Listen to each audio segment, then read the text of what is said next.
Sir இந்த ஆர்சிபியோடைய bowling வந்துட்டு அவங்களுமே இப்ப ஜாஷ் ஹேசல்வுட்டா இருக்கட்டும் இல்ல புவனேஸ்வர் குமார் வந்து இந்த பிரப்சிமரன் விக்கெட் எடுத்ததாகட்டும் அவங்க எல்லாருமே இவங்க வந்து கொஞ்சம் அவசரப்பட்டு ஆடுறாங்கன்றத புரிஞ்சுக்கிட்டோ என்னமோ அந்த ஒரு யூஸ்வல் குட் லென்த்லயும் போடாம டூ பவுன்சியா போடாம அந்த ரெண்டுத்துக்கும் மிடிலா ஒரு ஷார்ட் லென்த்ல ஒரு ஷார்ட்டிஷ் குட் லென்த் போட்டுக்கிட்டே இருந்தாங்க. அது வந்து இன்னும் இவங்களுடைய பேட் பேட்டிங்க்கு நல்ல அழகா வழிவகுத்துச்சுன்னு நினைக்கிறேன்.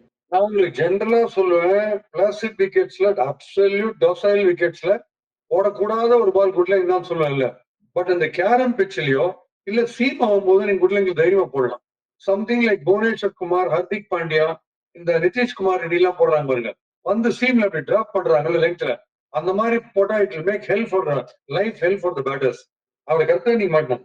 எனக்கு இன்ஃபேக்ட் கயல் ஜேமிசன் வந்து போலிங் போட்டாரு அந்த ஒரு ஓவர் டிஃபெண்டிங் போது.